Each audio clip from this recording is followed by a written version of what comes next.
de hoje é o mesmo tema que a gente está trabalhando com o grupo, que é formado pela Tainá, pelo Luan, pelo Jonathan e pela Julie, né? E o tema escolhido foi Descobrindo o Mundo das Bactérias.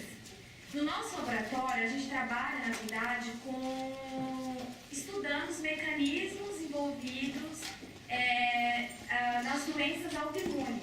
Alguém sabe o que são doenças autoimunes?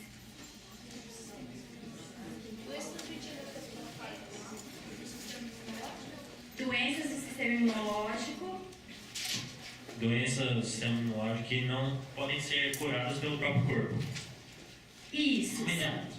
São doenças que, na verdade, são desenvolvidas pelo nosso corpo, uma vez que eles passam a reconhecer nossas próprias células como se fossem organismos estranhos.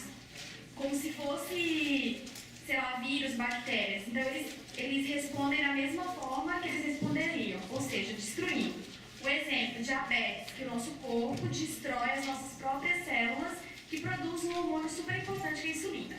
Então, nisso a gente vai ver que, por exemplo, tem uma parte da nossa pesquisa que a gente usa bactérias.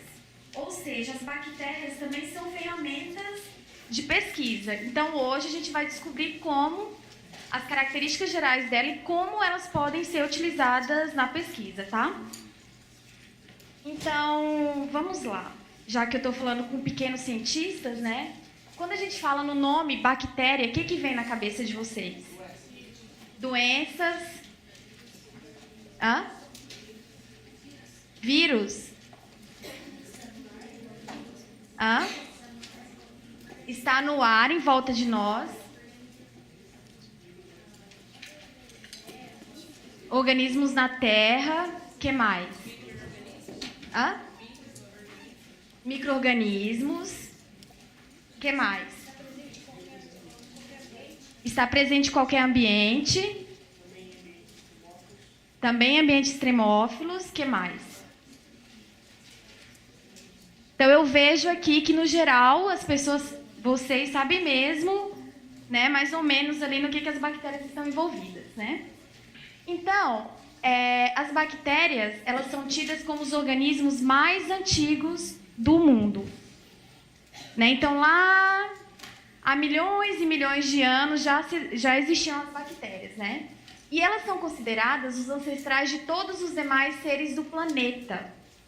Eu vi no Facebook que vocês já viram o que é uma árvore filogenética, né? Sim, né? Virou evolução e tal. Então, a gente vê aqui que as bactérias, elas pertencem ao reino Monera, que então são os primeiros organismos, e em seguida deram origem, então, com milhões e milhões de anos, né, aos protistas e depois fungos, plantas e animais. Então, por isso que elas são consideradas ancestrais, ou seja, de certa forma, elas também são consideradas os organismos mais simples, certo? Porque são os primeiros, e a gente vai ver por que elas são organismos mais simples. Então, as características gerais das bactérias. Primeiro, alguém falou aí que a bactéria está no solo e tal, em ambientes extremófilos. Inclusive, na minha mão, possivelmente, eu tenho bactérias aqui, mas alguém está vendo? Não. Ninguém vê. Por quê? Porque elas são micro-organismos, né? Elas são invisíveis ao olho nu, uma bactéria, mas elas podem ser observadas no microscópio, como a gente está vendo aqui, que tem várias bactérias. Uma bactéria individual seria isso aqui que a gente está vendo no formato de cotonete, tá? E elas são seres unicelulares. O que é um ser unicelular?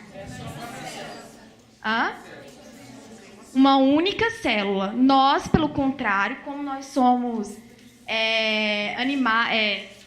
seres mais bem evoluídos, mais bem desenvolvidos, nós temos trilhões de células, certo? Mas a gente vai ver também que o fato dela ser um organismo unicelular confere várias vantagens para elas, tá? Então, se a gente pudesse fazer um desenho esquemático de uma bactéria, a gente veria isso aqui, que foi desenhado de acordo, os cientistas foram vendo as características gerais da bactéria, sendo observado no microscópio ou por análises moleculares, genéticas e etc. Tá? Então, as bactérias, Essa aqui tem formato, como eu falei para vocês, de cotonete. É um bacilo, justamente. Ela tem um flagelo, porque as bactérias se movimentam também, tá? Tem uma cápsula e uma parede celular que as protege. E uma membrana plasmática, onde também separa, né, o ambiente extracelular do ambiente intracelular. O citoplasma, onde a gente vai ver que a gente tem algumas organelas, poucas, entre elas os ribossomos, que são organelas responsáveis pela síntese de proteína. Plasmídio, vou falar primeiro do pili, que é como se fosse o pili, que é como se fosse um pelo, que na verdade é uma projeção proteica. Ele tem uma função extremamente importante nas bactérias, que está envolvido no processo de reprodução e também de patogenicidade das mesmas, tá? E aqui na região central a gente tem uma molécula extremamente importante, que é o DNA. Alguém sabe a função do DNA?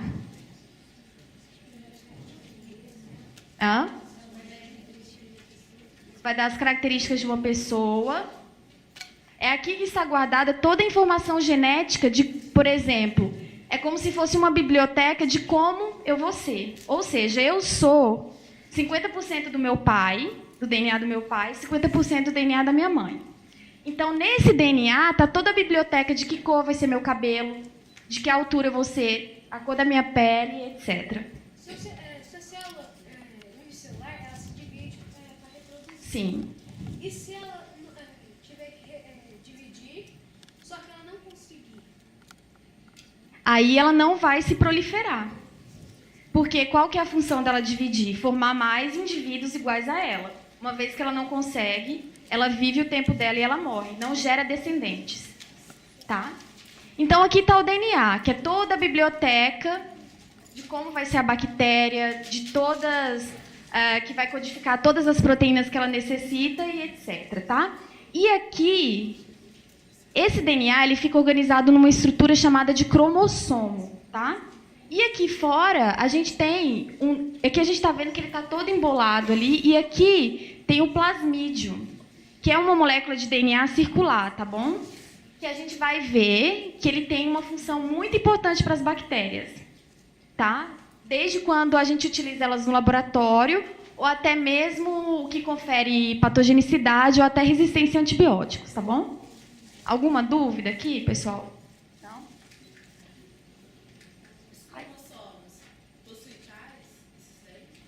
No caso das bactérias, ela tem apenas um. Nós temos 46, né? Ou seja, 23 pares. Durante a duplicação, sim. Daí vai formar, eles vão se parear, mas um só. Um par só. Eu não entendi direito qual é a função específica do pili. O pili é porque eu não trouxe nenhuma foto da reprodução de uma bactéria. Mas ele serve, por exemplo, a bactéria ela pode se reproduzir por si só, que é uma reprodução assexuada, sem sexo. Você não tem troca de material genético entre duas bactérias diferentes, né? Ou pode ser uma reprodução sexuada entre uma bactéria e outra. Então, o pili ele vai ser importante para uma bactéria se aderir a outra e também para ele se aderir, para a bactéria se aderir, por exemplo, na nossa pele. Tá? Ou seja, é um mecanismo utilizado tanto para reprodução quanto para patogenicidade, por exemplo. Tá? Aqui a gente tem uma cultura de bactéria crescida em laboratório, que eu trouxe para depois vocês vão poder visualizar isso aqui, numa placa de Petri, que os meninos que estiveram no laboratório tiveram a possibilidade de fazer esse experimento, de colocar a bactéria na placa, né? Então, aqui tem um meio de cultura, porque a bactéria, assim como nós, precisa de alimentos, açúcar, vitaminas, proteínas para crescer também. E, dessa forma, a gente pode visualizá-las a olho nu. Mas como? Se eu falei que elas são vistas só ao microscópio.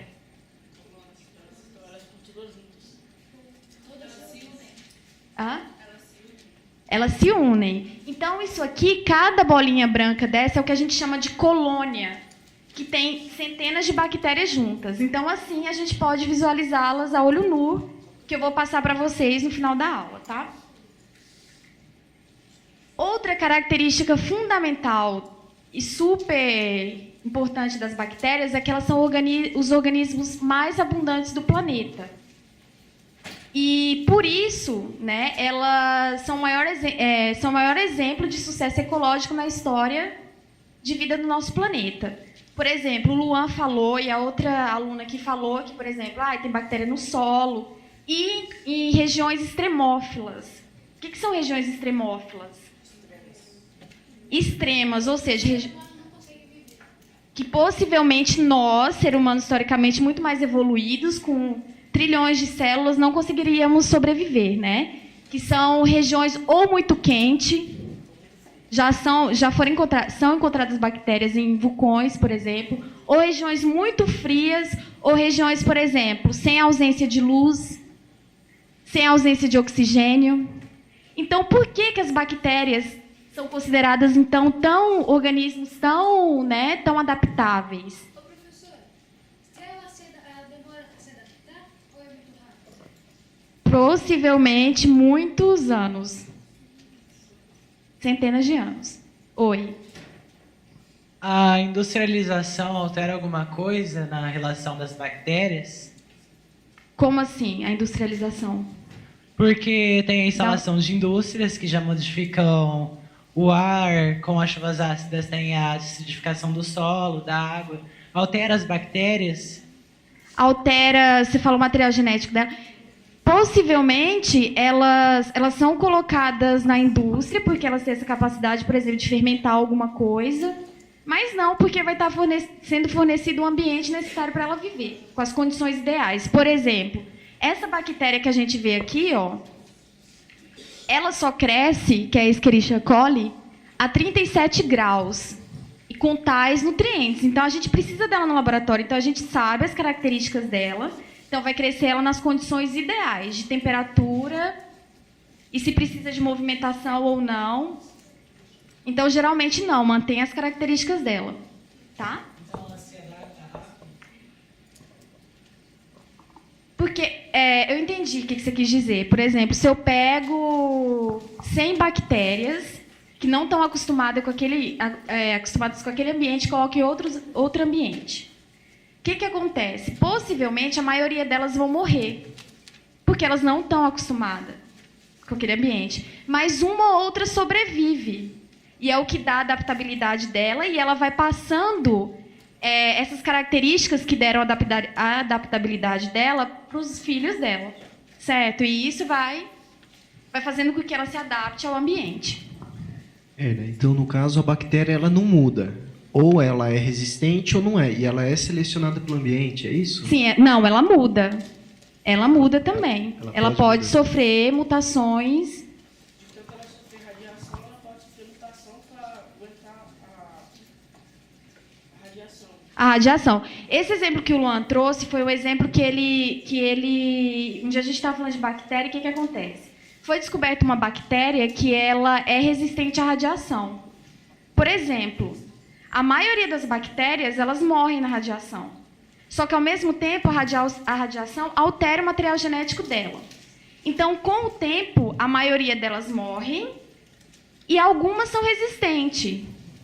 Que eu falei, sobrevive uma ou outra, que essa resistência confere uma vantagem para ela e confere uma resistência àquele ambiente que, teoricamente, não era propício para o crescimento dela. Mas são os descendentes que recebem essa característica, não é essa adaptação, essa mudança é passada de uma geração para outra. outra. Então, por eles serem organismos extremamente simples, como eu falei, organismos unicelulares e com aquele material genético, né, de um cromossomo só, então elas têm essa capacidade de se adaptar mais facilmente do que nós, por exemplo, né?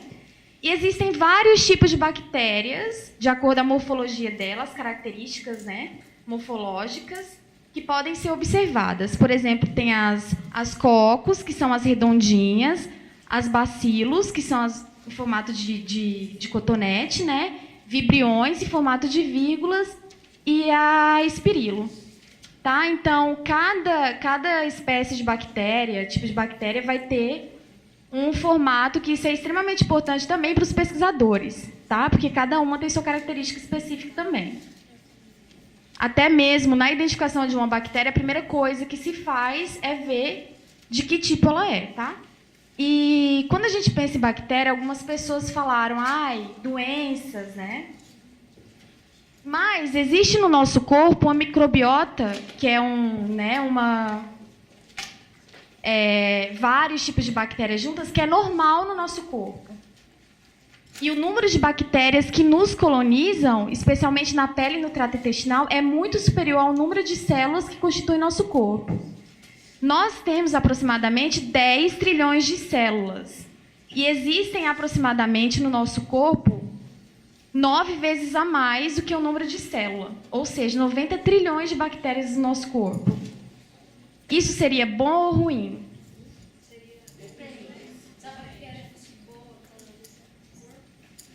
Se ela for boa para o nosso corpo, sim. Se ela não for boa, não, né? Uma bactéria do leite, uma bactéria ela é boa para ajudar na osteoporose e outras coisas também. Ela seria boa, né? Então, a maioria dessas bactérias que formam a microbiota do nosso corpo, elas são boas para a gente. Então, a gente vai ver o porquê que elas são boas, né? E pensando nisso também, a gente fez um experimento muito legal no laboratório, que os meninos vão contar, né? E como eu falei, será que na minha mão tem bactéria? A gente começou a levantar hipóteses. Será que no seu nariz, Tainá, tem bactérias? Né? Será que lá no banheiro tem bactérias? E nessa moeda que todo mundo pega, passa na mão do tiozinho lá, do picolé? Vocês conseguiram descobrir por que a moeda tinha menos? Olha aí, já tem gente sabendo o resultado do nosso experimento, né? Então, os meninos vão explicar para vocês também, mas nós não descobrimos. É uma hipótese que a gente precisa investigar, né? Então, no experimento simples, a gente foi ver, por exemplo, poderia aqui trazer placas e colocar o dedo da Júlia também, e etc. E a gente viu, né, que cresceram super grande quantidade de bactérias nas placas que a gente viu, né? Ou seja, confirmou os dados que existem na literatura, né? Que realmente no nosso corpo existe uma grande microbiota, né? Então, por exemplo, na pele, as bactérias elas têm uma função muito importante, que é impedir que outras bactérias, possivelmente patogênicas, nos afetem, tá? Então elas vivem numa relação que é chamada de simbiose, que ambas, tanto nós, seres humanos, quanto elas, estão sendo beneficiados. Ninguém está afetando ninguém, tá? E também existe uma microbiota na flora intestinal, que é chamada de flora amiga, que é o que que o Cássio falou, que são os lactobacilos, né? Que eles são bactérias que ficam no nosso intestino e que têm uma função muito importante, que é o fornecimento de vitaminas e também estimulam o nosso corpo a produzir anticorpos e linfócitos T, que são células de defesa, tá? Então, que nos protegem de, por exemplo, infecções. Baseado nisso, então, hoje, né, as indústrias utilizam esses lactobacilos para a fermentação do leite, por exemplo, para a produção do Yakult. Então, é fornecido aí no supermercado, a gente pode comprar, por exemplo, estou com piriri há muitos dias. Possivelmente essa minha flora bacteriana foi afetada. Então, eu tomo o Yakult para poder restabelecê-la, tá? E também, além dos seres humanos, existe uma microbiota normal no corpo de animais ruminantes, por exemplo. Que os animais ruminantes são os animais herbívoros. O que eles comem? Principalmente gramas, capim, né? E a gente sabe que os mamíferos não têm essa capacidade, por exemplo, de digerir um polissacarídeo que existe no capim, na grama, que é a celulose, né? Então, ali, as bactérias se encontram no intestino deles e elas fazem isso por eles. Não é fantástico? Ou seja, aí o que eu falei de novo, é estabelecida uma relação de simbiose. As bactérias favorecem o boi ali, na digestão dele, e elas também se nutrem dos nutrientes que existem no intestino desse boi, tá? E de que forma as bactérias estão presentes na nossa alimentação, né? Laticínios e os produtos que contêm e várias outras coisas também. Na maionese, Laticínio, ou seja, por exemplo, queijo, iogurte, requeijão, que substâncias, seja proteínas produzidas por elas, né, ajudam a realçar sabor, agregar textura, cor e consistência, até elevar a quantidade de vitaminas dos alimentos, como eu falei, a vitamina B12. Mas, agora, quando a gente pensa em bactéria também, por exemplo, se você chegar lá na sua casa e falar, mãe, eu estava no laboratório e eu peguei umas coisas lá que tinha bactéria, o que sua mãe vai pensar? Meu Deus, menino, você vai ficar doente, né? Então, na maioria das vezes, as pessoas pensam nas bactérias como elas sendo o quê? Vilãs. De fato, até agora, eu apresentei para vocês a parte boa das bactérias, né? Mas, sim, elas também podem desenvolver doenças. Como, por exemplo, eu falei para vocês, né? Existem bactérias que ficam no nosso corpo, formando a microbiota numa boa. Mas, também, se a gente perder o equilíbrio imunológico existente, né, que o nosso corpo está totalmente saudável, essas bactérias elas podem se tornar oportunistas e passar de boas a vilãs. Além disso, o que é melhor para uma bactéria? Por exemplo, uma bactéria patogênica, ficar num ambiente fora do meu corpo ou dentro do meu corpo? Por quê? Porque fora do meu corpo existem vários outros tipos de bactéria que estão competindo com ela por alimentos.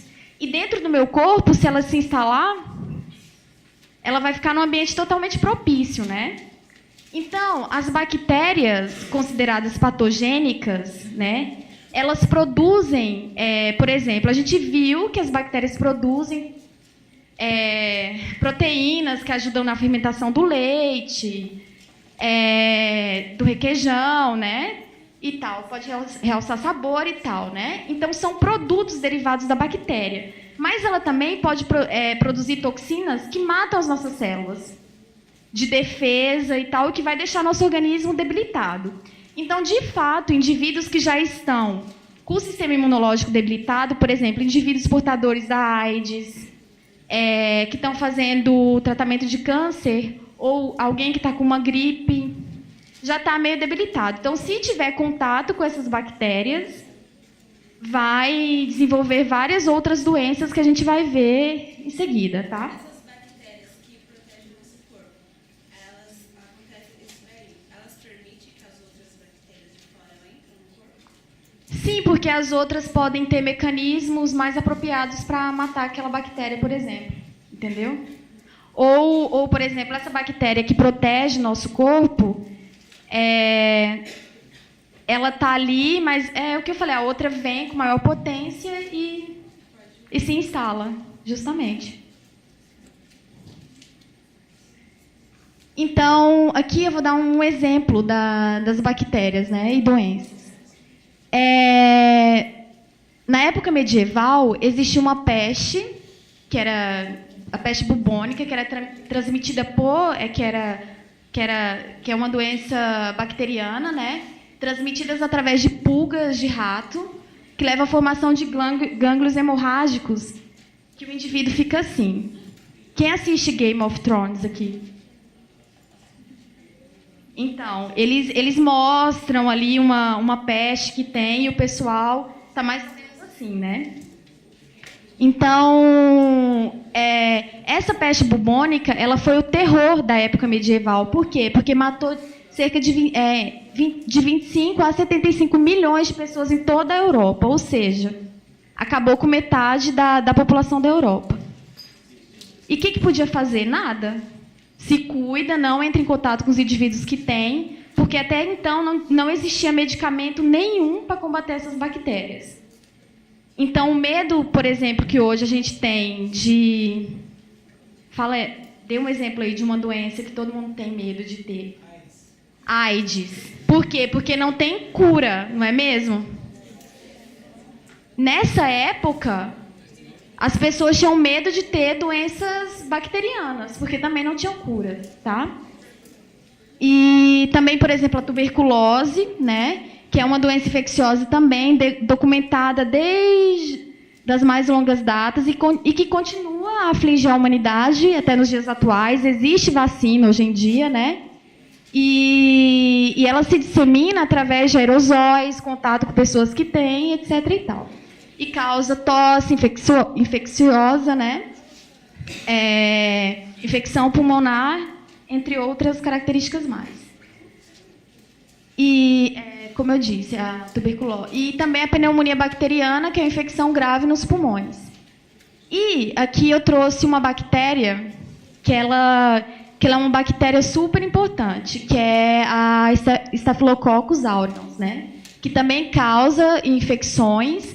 Geralmente, ela se aproveita de ferimentos, né? Por exemplo, fui um soldado de guerra, fui atingido por uma bala. Então, ela causa uma ferida, né? Então, pode matar o indivíduo também. Causa meningite, furúnculos, choque térmico, sepsemia, entre outras doenças. Mas, aqui a gente pode ver a fotinha de uma lâmina de possivelmente uma cultura de estafilococos, né? Que a gente vê que elas têm um formato de bolinhas de cocos mesmo. Mas essa bactéria, ela foi muito importante, por quê? Porque foram experimentos feitos com ela que se descobriu, então, o primeiro antibiótico. O que é um antibiótico? É um medicamento que combate bactérias. Alguém aqui já tomou antibiótico? Desde que época que se tornou obrigatório tomar? Desde que época se tornou obrigatório tomar um antibiótico? Não é obrigatório, né? É utilizado como tratamento para uma doença bacteriana. Desde que época, então, se descobriu que existia um medicamento que se tratava infecções bacterianas? Com a vacina, tá. Hã? Garganta inflamada, etc., né? Então, foi um médico chamado Alexandre Fleming. Em 1928, ele tinha acabado, um médico escocês, ele tinha acabado de voltar da Primeira Guerra Mundial. E uma coisa que afligia muito ele era que, por exemplo, além do soldado ser atingido, aquele ferimento dele poderia causar infecções muito mais graves e levar aqueles indivíduos à morte, né?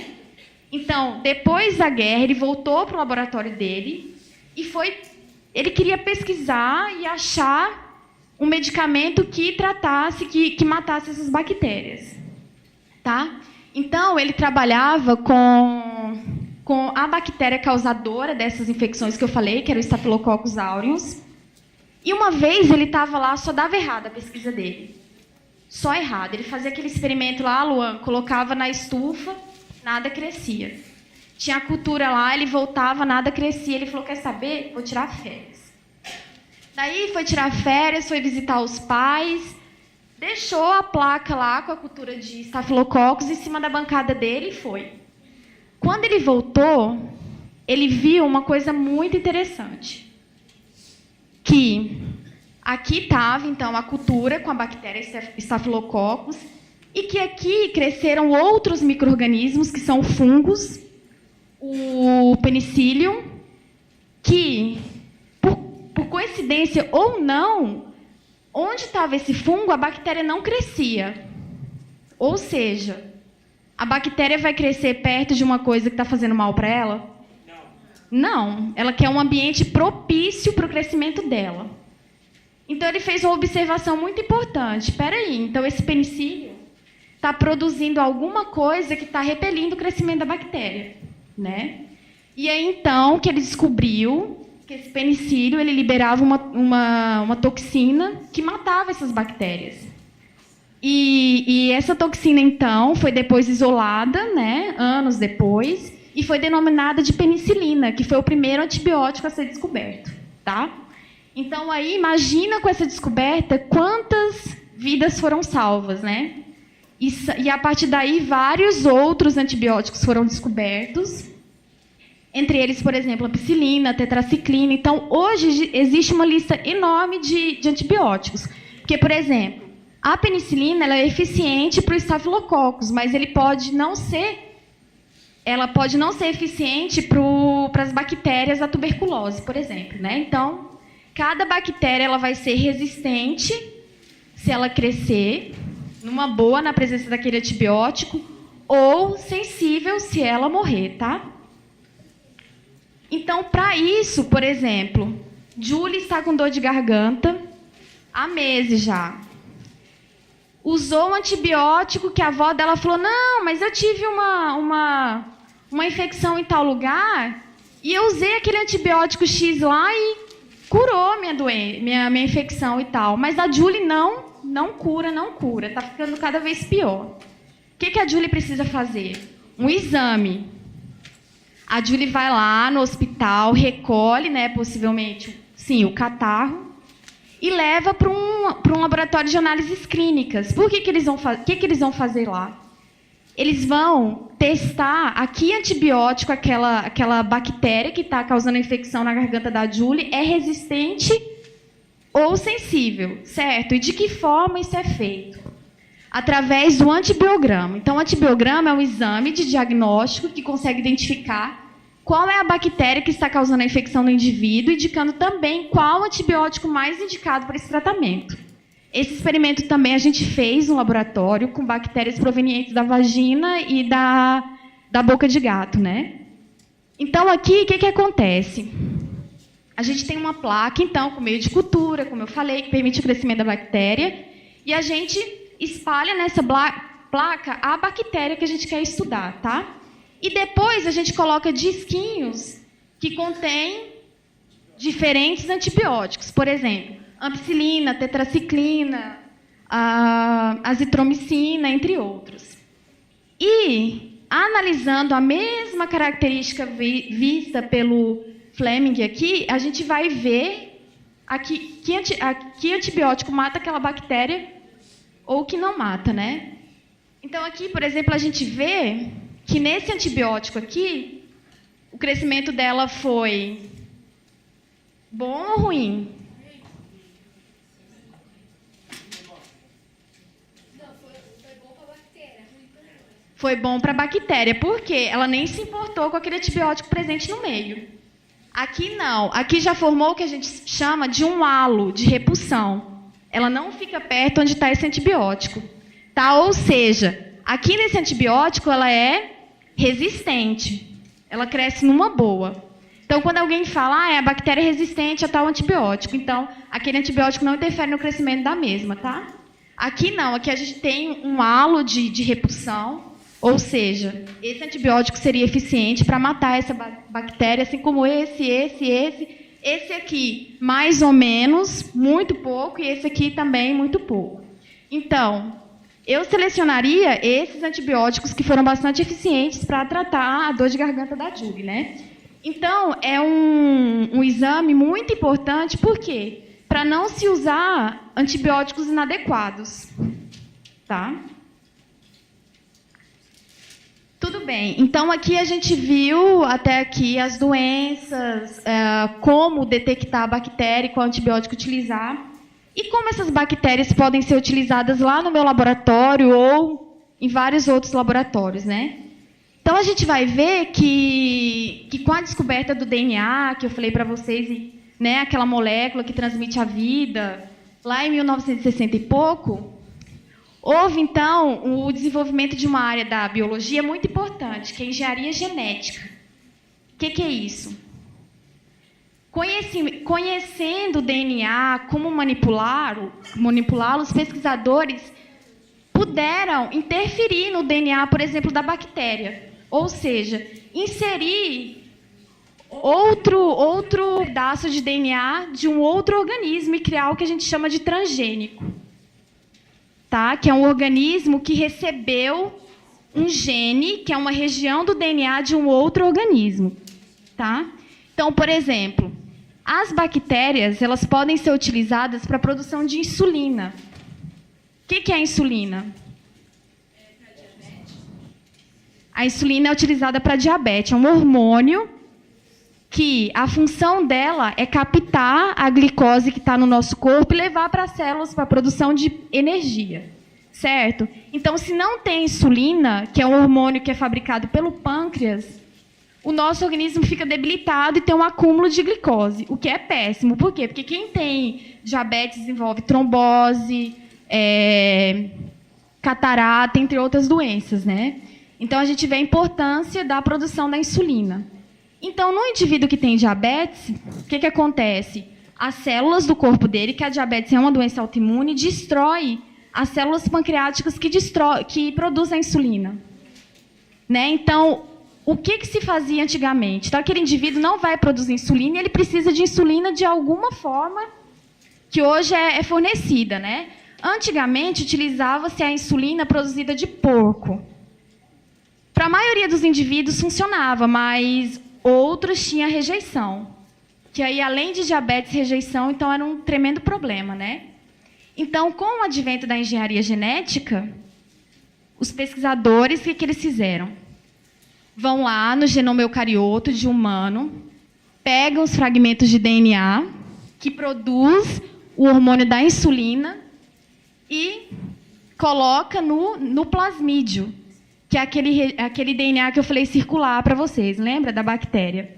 Coloca, liga com enzimas, que tem a função de ligar como se fosse uma cola mesmo. Liga, então, um vetor recombinante, que tem tanto uma região da bactéria quanto do DNA da insulina do ser humano, e coloca numa célula hospedeira, que é aquela E. coli que eu falei para vocês. E ela vai produzir essa insulina em grande quantidade. Por quê? Porque uma E. coli, em menos de 20 minutos, ela já deu origem a uma nova geração, que é ótimo, né? Então, tem um crescimento acelerado. Então, com isso, essa E. coli aqui, lá no meu laboratório, está produzindo uma grande quantidade de insulina humana, que não vai provocar rejeição numa pessoa que é diabética, que precisa dessa insulina todos os dias, certo? Além disso, alguma dúvida aqui, pessoal? Existem bactérias que são resistentes a uma certa... São sensíveis a uma certa frequência de raios ultravioleta. Sim. Então, o uso dessa frequência, desses raios ultravioleta, dessa frequência, seria uma alternativa para os antibióticos? Ou isso pode criar bactérias resistentes também? Então, você está falando deixa eu ver se eu entendi. Que a luz ultravioleta mataria bactérias resistentes a antibióticos. É isso? É quase isso. Existem bactérias que são sensíveis à luz ultravioleta. Sim. Aí, se usássemos a luz ultravioleta como tratamento para essas bactérias, poderia... Entendi. Criar. Gerar bactérias resistentes à ultravioleta. Também. Mas, por exemplo, estou com dor de garganta. Então, o tratamento para minha dor de garganta, da bactéria que tem aqui, seria eu tomar uns banhos de luz UV, certo? É isso? Ao invés de tomar um antibiótico, eu utilizaria o UV.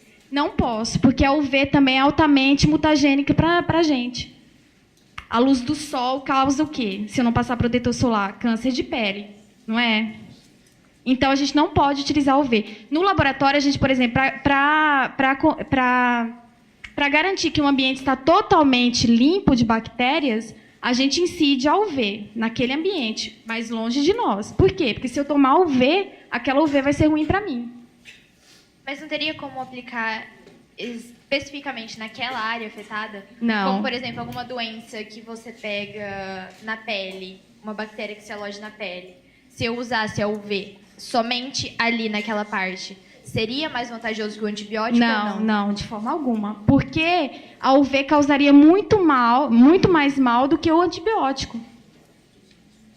o antibiótico é uma coisa local que vai matar aquela bactéria. Se aquela bactéria é resistente àquele antibiótico, eu vou fazer outros testes para ver qual antibiótico que é mais propício para matá-la, tá? Eu acho que você está fazendo um pouco de comparação, por exemplo, com o câncer,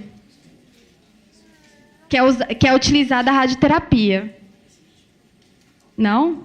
Não, é que eu vi uma notícia de um brasileiro que estava desenvolvendo uma caneta, entre aspas, que tinha a luz UV e ela estava sendo usada no combate contra as bactérias que causam que se alojam em ferimentos da pele, igual você citou. Entendi. Se for uma coisa local, assim, talvez, mas eu continuaria com os antibióticos. Se tomado adequadamente, eles, não vai te prejudicar em nada, tá? Além disso, mais alguma dúvida, gente, aqui? Além disso, aqui eu estou falando na produção de um hormônio que é fundamental no nosso corpo. Mas existe também a criação de um outro transgênico, que a gente já sabe o que é, né? Então, é um organismo que recebeu um gene, uma região de DNA de um outro organismo que não... Oi. Assim, a gente está vendo que tem essa coisa dos transgênicos. É mais caro para a população ter o acesso a esses alimentos? Sim. A esses remédios? Não, o remédio não. O remédio não, por quê? Porque é produzido por indústrias farmacêuticas, por exemplo, acho que a insulina é até vendida para o governo. No caso de medicamento, não, mas no caso de alimento, sim. Porque, por exemplo, aqui vamos dar o exemplo da criação do milho BT, né? Olha só, no Brasil são produzidos em média de 30 milhões de toneladas de grãos de milho, que é usado tanto para alimentação humana quanto de animal, para exportação, ou seja, gera grana pra caramba pro país. E o que é o milho? Eu vou responder a sua pergunta. Como que chama? Como que é seu nome? Wellington. Já vou responder. Mas primeiro vamos mostrar para o pessoal o que é esse transgênico. E esse transgênico, então, é um milho que ele é resistente a pragas. Por quê? Porque, no geral, que pragas? Lagartas e outros insetos, né? No geral, o controle de pragas é feito com a utilização de inseticidas químicas, tá? Que causa também, que elas podem ser mutagênicas e causam vários efeitos de toxicidade tanto para o homem quanto para os animais e meio ambiente, né? Contaminação de água, entre outras coisas.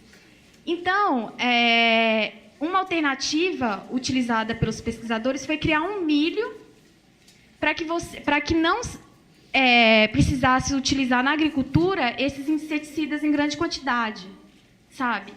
Então, foi criado o milho BT. E o que isso tem a ver com bactéria? Na verdade, existe uma bactéria, que é a bactéria Bacillus thuringiensis, que é uma bactéria de solo, que foi descoberto que ela produz uma toxina que mata essas pragas que atingem o milho. De que forma, né?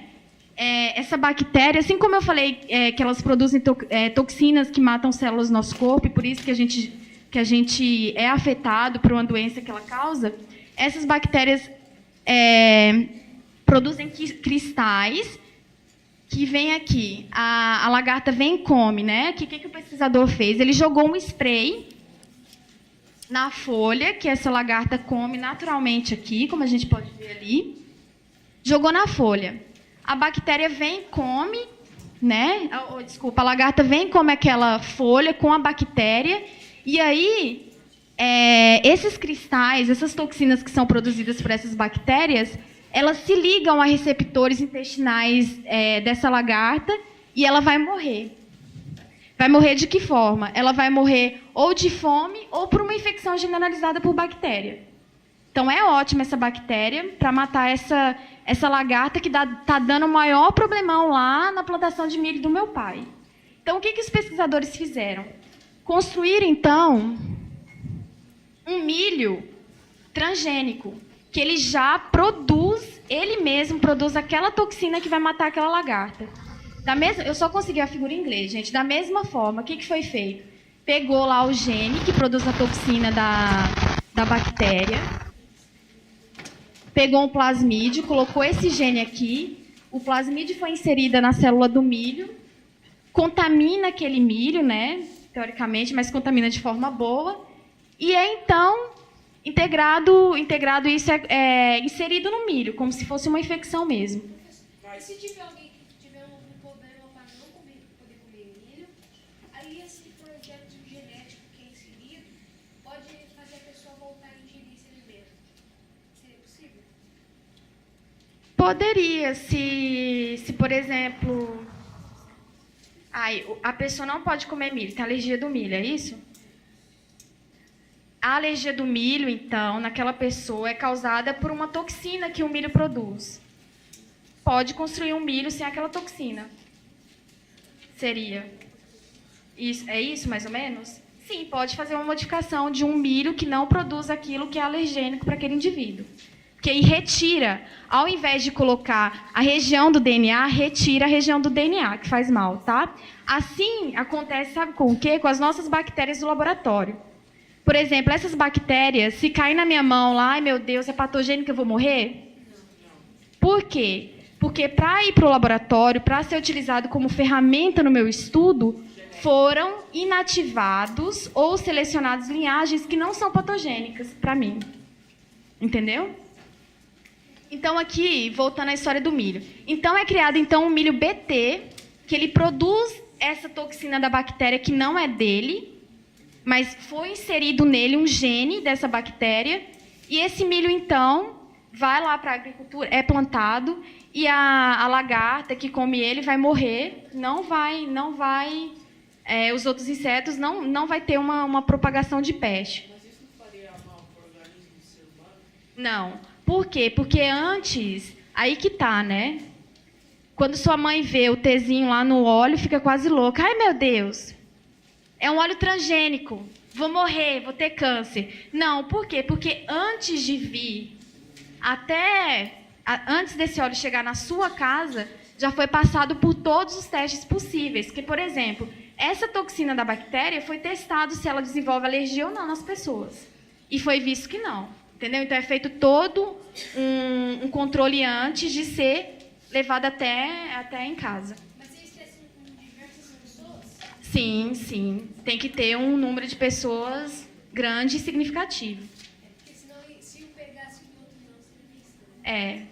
Aí, respondendo a pergunta do Wellington, que perguntou se seria mais cara a utilização de medicamento transgênico, né? Primeiro de medicamento, eu falei que no caso dos alimentos, sim. Por quê? Porque pro agricultor pro país ter esse milho transgênico, ele paga uma super grana para quem desenvolveu esse milho. Ou essa soja. Só que, assim, pro agricultor é um benefício. Por quê? Porque eu não vou ter uma produção tão afetada por pragas, e assim eu vou produzir mais, vou vender mais, então, no fim, vou gerar mais dinheiro do que o que foi gasto na compra do transgênico. Quando a professora estava explicando sobre os transgênicos, ela deu o exemplo do tomate, que pegou o gene do amendoim e colocou no tomate. Só que começou a dar alergia nas pessoas, porque Sim. essa substância que dava resistência... Na verdade, foi alergênica. Ela era de alergia, dava alergia nas pessoas. Sim. E as pessoas começaram a ter alergia ao tomate também. Ao tomate, porque ele tinha uma toxina. Isso daí é um controle que esse tomate não deve ser liberado, por exemplo. Entendeu? Porque não é rentável, então. Não, porque faz mal para as pessoas. É por isso que todo mundo tem esse medo do transgênico. Entendeu? Porque acha que ou vai dar câncer ou eu vou desenvolver uma alergia, porque é uma toxina que veio lá da bactéria ou do amendoim. Então, né? Normalmente esses produtos têm gula? Qual produto? O do milho? Alergênicos, essas coisas modificados geneticamente. Tem um manual, né? Que, por exemplo, como cultivar ele, tem tudo. Porque, por exemplo, esse milho, apesar dele ser transgênico e produzir essa toxina que mata essas pragas, Se ele não for cultivado em condições adequadas, ele vai perder. Por quê? Porque vai criar pragas resistentes a ele. Entendeu? Então tem que ter todo o manejo correto para a produção, para o cultivo desse milho. Alguma pergunta a mais, gente? Então é isso. Muito obrigada.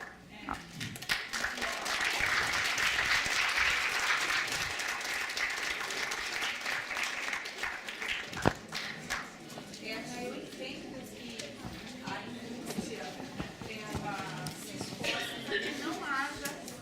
Eu entendo que a indústria se esforce para que não haja efeitos colaterais, mas não dá também para a gente dizer 100% não dá. vai haver. Sim. E também não se desconhece também a longo prazo qual é o efeito. Sim, sim. Porque a gente lida com evolução, Uhum. tanto para o transgênico como para o ser humano que está ingerindo. Sim. E tudo vai mudando com o tempo. Vai mudando Então, com o tempo. mesmo que existam testes atualmente, quando você coloca, foram feitos todos os testes possíveis.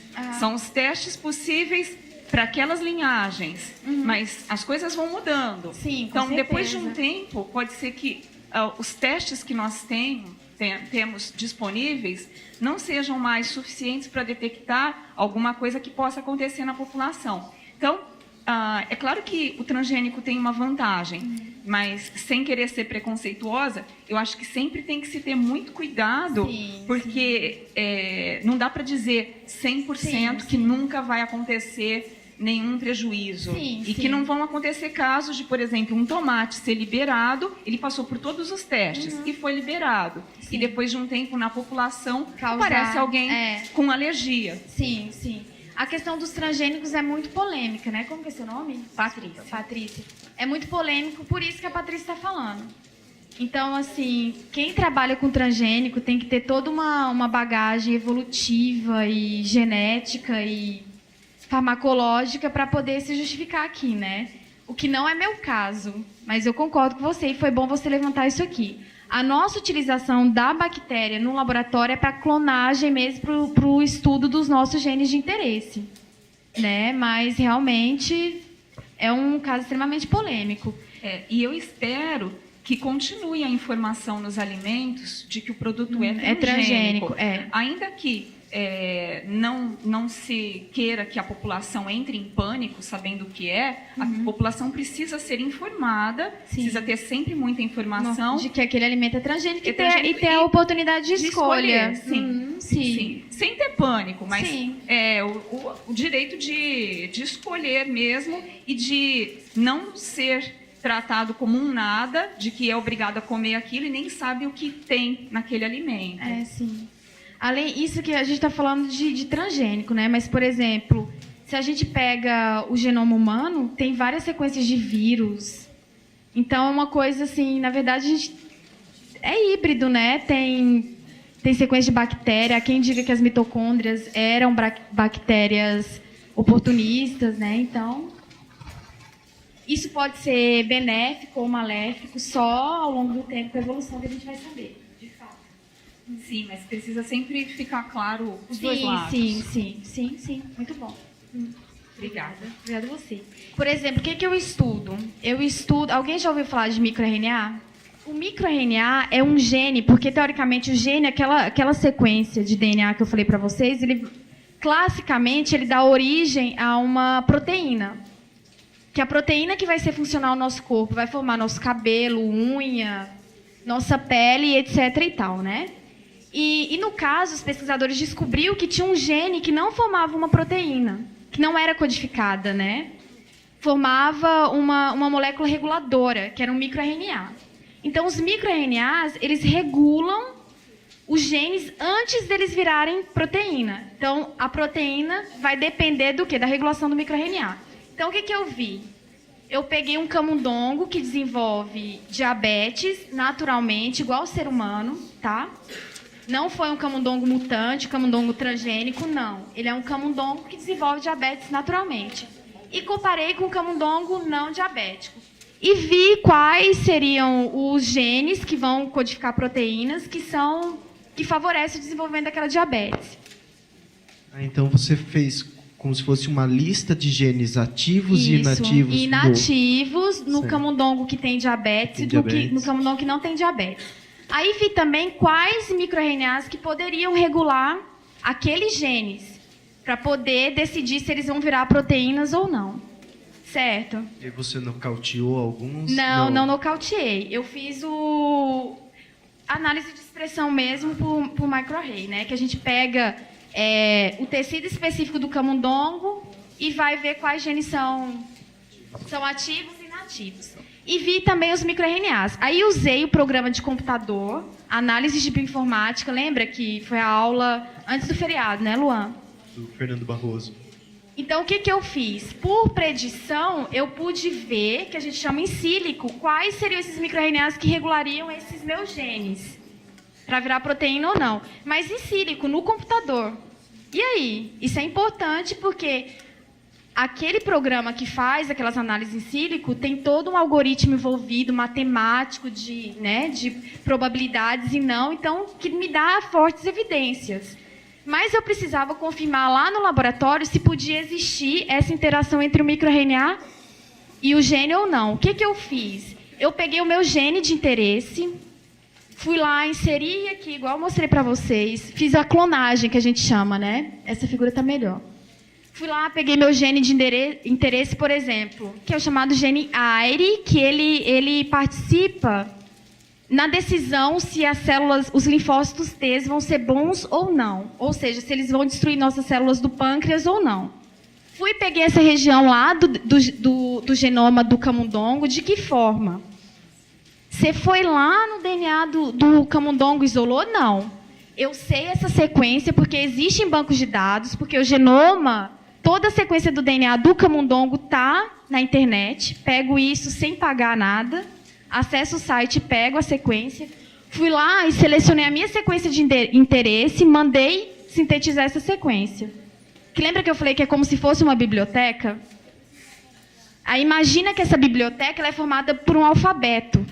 Então eu peguei a palavra lá, que formava o meu gene, e as empresas produziram essa molécula.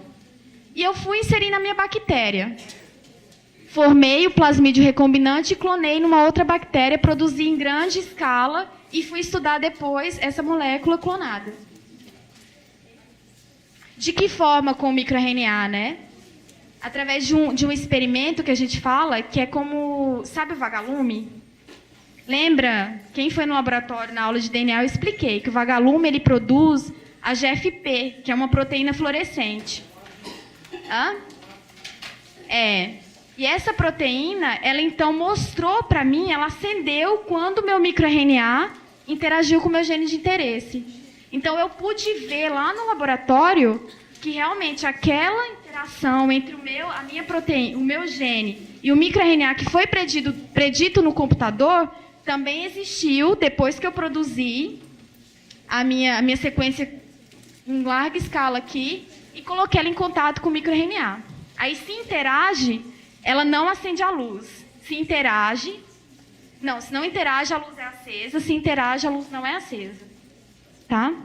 Ficou claro ou ficou confuso? Então, na verdade, pessoal, aqui parece ser simples, né? Mas quando leva para um projeto de pesquisa, os detalhes, né? O que eu uso para cortar o DNA, o que eu uso para ligar... Demoraram 8 meses para fazer isso aqui que vocês estão vendo, ó. Até pegar essa sequência, ligar aqui corretamente, inserir na bactéria e ela produzir para mim só o que eu queria mesmo, que era o plasmídio com a minha sequência. Transformação. Por quê? Porque chama transformação choque térmico. Por quê? Tá vendo que a bactéria ela tem uma membrana celular. Mas essa membrana tem poros, assim como a nossa pele. E, por exemplo, o que eu fiz? Eu aqueci ela, depois coloquei no gelo. Um choque térmico para a bactéria é como se ela se assustasse e ela abre os poros dela. Daí, meu plasmídio todo esperto corre e entra para dentro da célula. Então, é assim que esse plasmídio entra. Ou também existem substâncias químicas, sais e tal, que despolarizam essa membrana e permite a entrada desse plasmídio aqui dentro. Literalmente abre os poros. Mas vamos agradecer. Muito obrigado, Erno, pela palestra, viu? Muito legal.